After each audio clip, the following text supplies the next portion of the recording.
After the attack on a Christmas market in Germany, we're seeing what we always do in this day and age, and that's differing voices representing different communities, putting forward their narratives to explain reality to themselves. Now, you may have your own theories as to what really happened in Germany, from it being the fault of mass immigration to whether the guy was lying all along and wasn't Muslim really deep down, or whether it's some fault of the AfD and the far right, according to some left-wingers. However, I think there's a much bigger story going on here, and that's that we can't get to the truth any longer in the West. That's because there are too many competing narratives and too many competing groups. Now, I know it's important to have different narratives in life. It's important for ideas to be challenged. But we've got to a point now where we've hit a critical mass and we can't even figure anything out anymore. So we're seeing different groups splitting all over the place. We can see here the mainstream media are pushing the "it's Islamophobia" line, which is absolutely wacky to me, but it gets to the heart of the problem I'm talking about. And if you browse Twitter, or X as it's now known, for even 2 minutes you'll get 20, 30 nuanced takes on what's happened.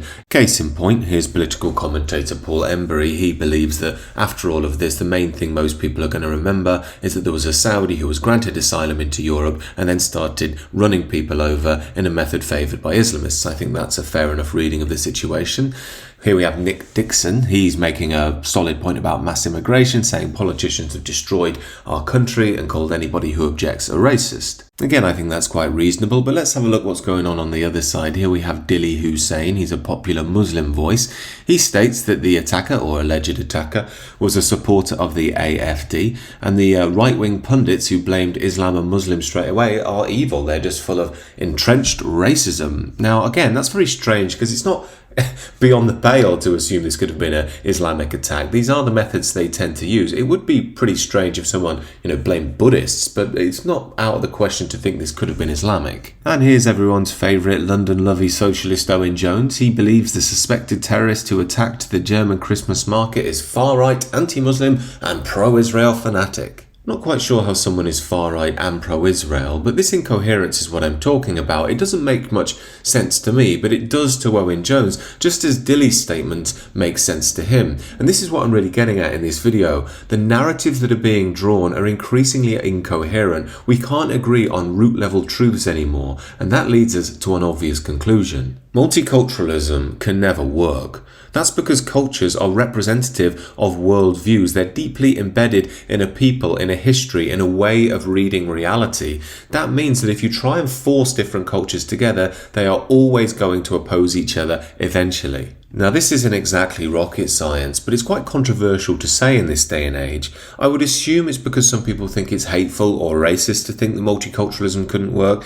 However, when we look throughout human history, there are no examples ever of this working. Some people try and make out there are historical precedents. They say in the Islamic world, Jews were well looked after and things like that. But they, of course, ignore that's not multiculturalism. The Jews had to pay a tax to the Muslim overlords, the jizya tax as it's called, and they also had to live by the Islamic power structure around them. Just like modern-day Dubai, some people can claim, we have all sorts of cultures here, but in reality, it's ruled by quite strict Islamic law, and that's fair enough. It's their lands, they can do what they want. And again, this tells us something very important, and that's that differing cultures can live in the same geographical region as long as they all adhere to the one ruling power structure. And that's exactly the same as what's going on in the modern Western world. We don't really have multiculturalism. What we have is globalist liberalism, which rules over different traditions and cultures. This is why when our leaders see that the multicultural project isn't working on the ground and then say so, nothing actually changes. David Cameron and Angela Merkel said that multiculturalism had failed 14 years ago, but what's changed? Nothing. We still have mass migration, which is against the will of the publics across the Western world, and we still have the Orwellian mantras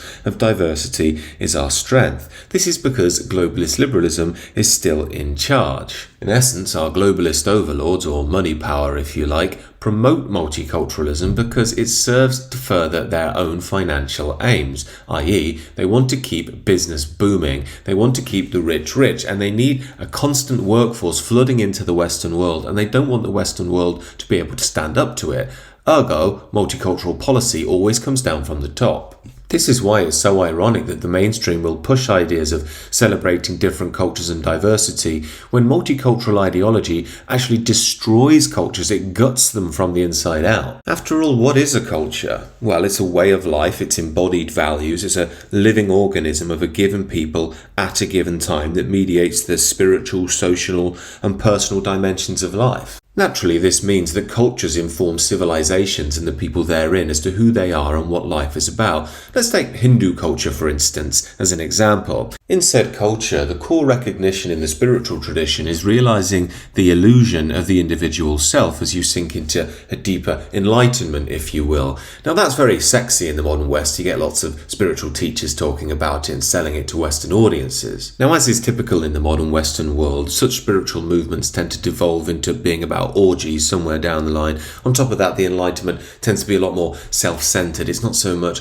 you realize the illusion of yourself and sink back into the rhythm of life and serve the civilization. It's more, I've awakened to my own reality, if you like. In essence, a lot of Western spiritual seekers want to have their cake and eat it. After all, when you look at the implications of the spiritual beliefs of Hindus onto their civilization, you can see what this truly means. It means things like the caste system and a complete acceptance of it. It means things like accepting arranged marriage, because it's not the role of the individual to decide such things, it's the role of the wisdom of the culture. Now, I'm not saying I agree or disagree with any of that. That's the Hindu tradition. It's none of my business. The point I'm trying to make is how the beginnings of cultures influence the civilizations, and how in the modern Western world we don't have that dynamic any longer, and that's why the West is falling apart. You can have a religion, a spiritual belief, a tradition in the modern Western world, but on one condition: it adheres to the dictates of liberalism. This is why, speaking as a conservative Christian, one of the things that will be levelled at me is that it's not very Christian if you try and lay down any boundaries or say anything harsh in this day and age.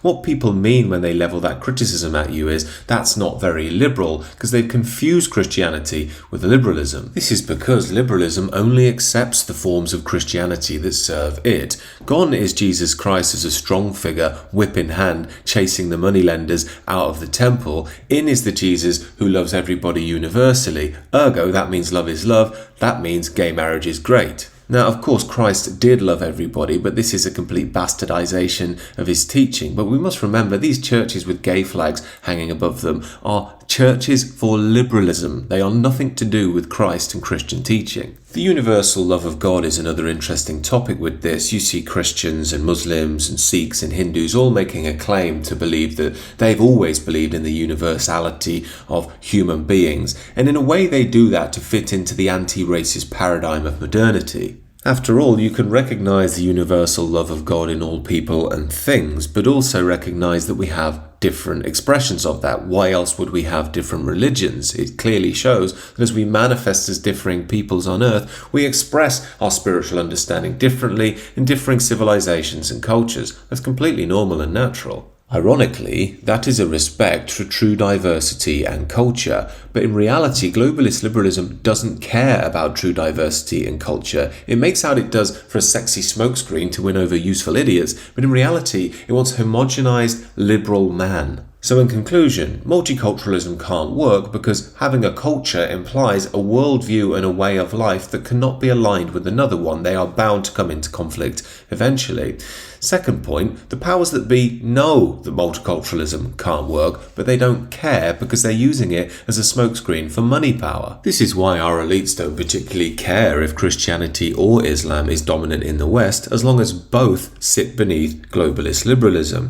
However, I do believe that globalist liberalism eventually is going to collapse. Either we'll have some massive economic crash, or the inherent contradictions will just get too great. We may see elements of civil war, maybe even religious war. However, I don't think these things have to happen. I think if different groups with their different traditions can wake up in a mutually respectful way, see what's going on, I think we can probably build a better tomorrow, a more ethical, healthier tomorrow. And just in closing, while I've made some content critical of Islam in the West in the past, I don't hate Islam or Muslims. I don't blame them for wishing to maintain their tradition long into the future. I think that's completely natural. I just don't think it's normal to have every single culture on earth here in the UK. It's much more safe and ethical and better for humanity in the long run if cultures can thrive in their own historic homelands.